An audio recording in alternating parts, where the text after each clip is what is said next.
Lads, it happened again. Manchester United played Arsenal in Game 1 of the 2025-26 Premier League campaign, and it was, let's say, a very encouraging performance from the Ruben Amorim squad. United looked a little bit more lively, looked that they had actual people up front that could actually play some football and present some threat to the opposing side. We saw the likes of Ruben Amorim and Mateus Cunha take on their man and try to make things happen in the final third, but we still lost.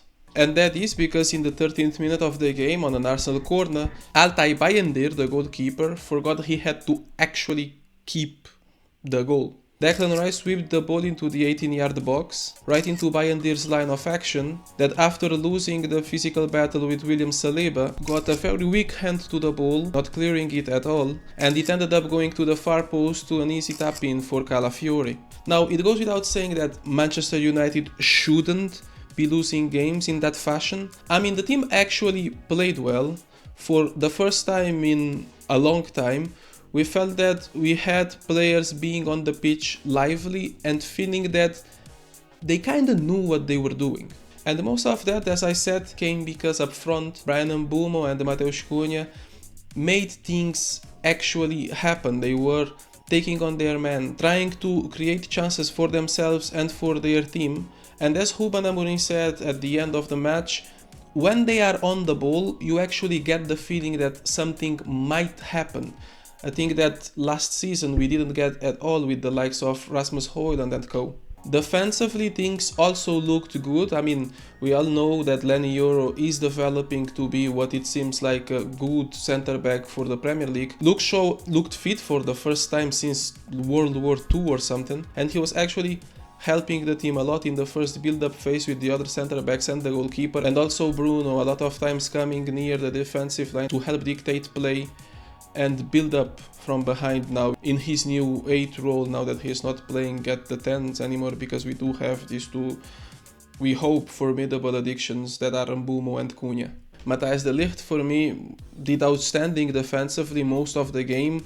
I think in the first half he didn't lose any aerial duels to Victor Gyökeres, which is good. I mean, I have been watching Victor Gyökeres play in the Portuguese league, and let's say I've been suffering quite a bit with his physicality against my team. So for Matthijs de Ligt to actually be there and impose himself physically in the first half, although, let's be honest, Gyökeres is probably still getting adapted to the way Arsenal plays, and we weren't expecting him to be 100% effective in this game. But still, they were good signs from our defense, I think. And for the first time in a lot of months, I actually watched United, and it seemed like all players knew exactly where should they be and what should they be doing in each step of the build-up phase, and also when the team loses the ball, when the team is in transition. They were all on the same boat, which is important if you're gonna build a team that in the future you want to challenge for big things. Manchester United didn't deserve to lose that game. Like, at minimum, they should have got a draw. And for that reason, it hurts even more to lose the game in the way we did. At the end of the game, a lot of commentators and a lot of people online also were talking about how the goalkeeper is supposed to be this presence inside of the box, and when you are taking a challenge on an aerial ball as a goalkeeper, you have to be there. You have to punch that ball. There is no excuse, in my opinion, for a goalkeeper to be so flat with his body language and so passive. I mean, he's a very tall lad. He should be commanding his area. There is this argument, and Ruben Amorim made this point at the end, that it could be a possible foul. Me personally, I don't think so. Yes, William Saliba does kind of interfere with his action there, but I mean, if you compare it to David Raya in the second half, when he has a similar situation also from a set piece, and a lot of people were comparing the two situations, he's just there. It feels like that is his area, that he's not going to get bullied by anyone there, and he just comes in strong with a firm hand and punches it. That's exactly what Bayındır should have done in that situation. I mean, it's not the first time either. Ruben Amorim alluded in the press conference to a situation that happened last season in the Carabao Cup against Tottenham, which is a pretty similar corner kick that is kicked into the line of action of the goalkeeper right in front of goal. Ruben Amorim, again, he said it was a foul in his view, but I do think that in those situations, if anyone is going to be fouling anyone, it has to be the goalkeeper, surely. I mean, you have to come up and you know you're gonna punch the ball, you know you're gonna take it out of there, and you know if the striker or anyone from the other team wants to go in there with you, they might get kicked. I mean, it's probably not the best thing to say, but it is what strong goalkeepers actually do. Sometimes you do see situations like that where they come up, they get the ball, they punch it away, and sometimes they do catch someone in the process, but you know, they are protected in that zone. It's their zone, they have to get it. So for me, it's always so uncomfortable when I see a goalkeeper on my team that doesn't really inspire confidence in the defense, and you can see that, you can feel that. If you are in the stadium or even if you are watching at home, you can clearly see that the players around the goalkeeper, they are nervous anytime the goalkeeper has to come to a ball outside his line or even almost on top of his line, like it was this situation. And that transpires to the team, it transpires to the public, and then it's a feedback loop. And it can only get worse. But with Bayındır, I mean, this is kind of expected, to be honest. If I'm being completely fair, the times that he has played for United, he has had some good performances, mainly against Arsenal in the FA Cup last season. But when he plays, you can clearly see that he has technical deficiencies as a goalkeeper. Some of the ways he approaches some situations, the way he comes off for certain balls, the way he dives even, or he tries to catch the ball, sometimes you can clearly see that he's not a top goalkeeper. I know that might sound a little bit rough, but even in this Arsenal game, there is a situation where I think it's Declan Rice that takes a free kick.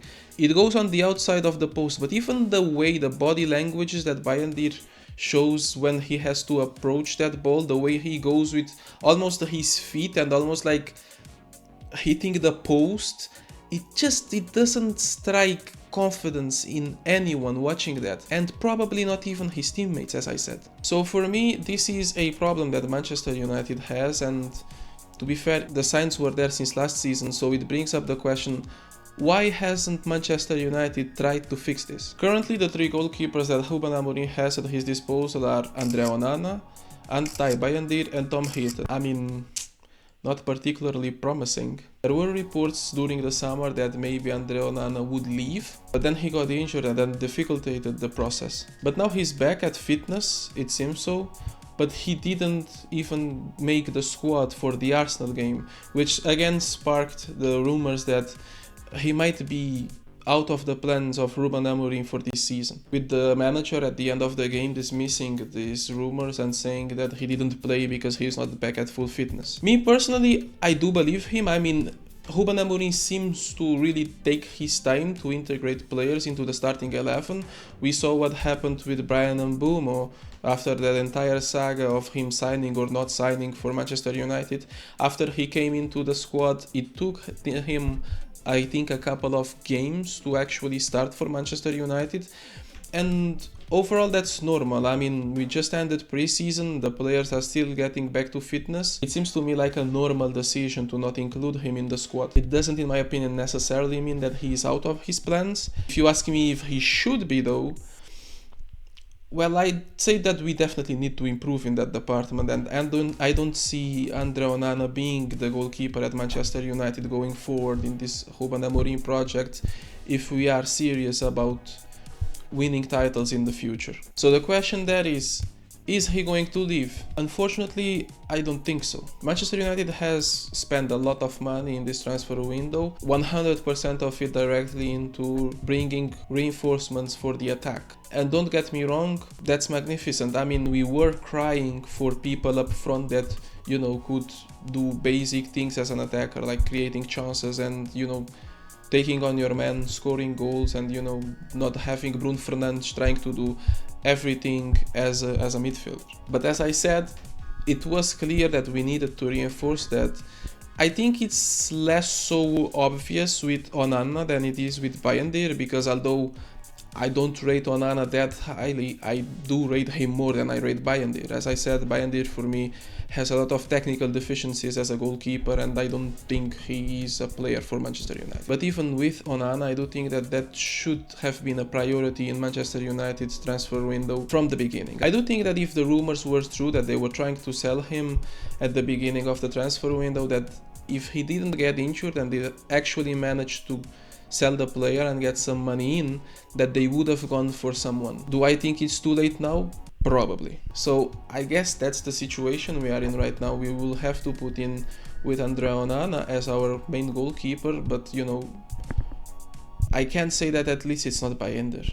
But what if Manchester United were actually going to bring in a goalkeeper? What are the options out there? They have been recently linked with Gianluigi Donnarumma, which surprisingly is leaving Paris Saint-Germain because he cannot play with his feet or something. But for Manchester United though, we would take him. Donnarumma would be perfect. He's still 26 years old, although I feel like I have been watching him play since I was a teenager. To be fair, since he was a teenager at AC Milan. And overall, he's just a fantastic goalkeeper. He's a proper world-class goalkeeper that fits the ambitions and the size of a club like Manchester United. Do I think we are able to get him? Probably not. I mean, he must be on some incredible wages at PSG, and given the fact that Manchester United were laying off T-Ladies last season, and it seems like, per latest reports, he might be heading to Manchester City, so which surprises me if I'm being honest, because Luis Enrique doesn't want him because he's not good at playing with his feet. Well, Pep Guardiola is very well known for being the manager that likes to build up from the goalkeeper, so let's see how that pans out. If he doesn't turn out to be good at Manchester City,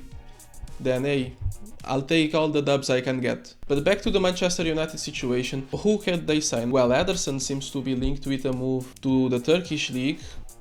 You know what, I'd take Ederson. But that's probably an unrealistic target given that he plays for our biggest rival in the city, so they would probably not sell him to us. Other options, I think, in terms of world-class goalkeepers, we are not really in a financial situation or even in a sporting situation, given that we don't even have European football for this season, to get a player of a caliber of, let's say, a Diogo Costa from Porto, for example, which is good. I'm not complaining about that. Let him stay. Or even, let's say, another goalkeeper that I like a lot, who is right now at the bench in Barcelona, is Iñaki Peña. If we could manage to get Iñaki Peña, for me that would be amazing. I don't see many people talking about this guy. I do think he's a very good goalkeeper.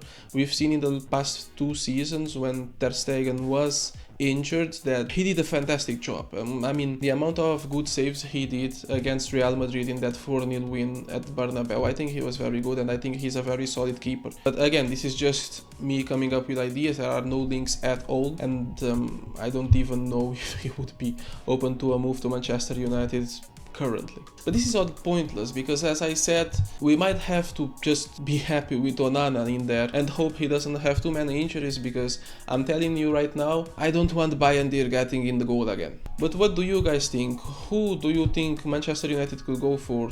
Are you happy with just having Onana instead of Bayındır? I mean, probably not. Do you think Onana can improve? Do you think Bayındır can improve? Who do you think is going to be Manchester United's number 1 this season? Drop down in the comments below, like the video, subscribe to the channel, all that jazz, and see you in the next one.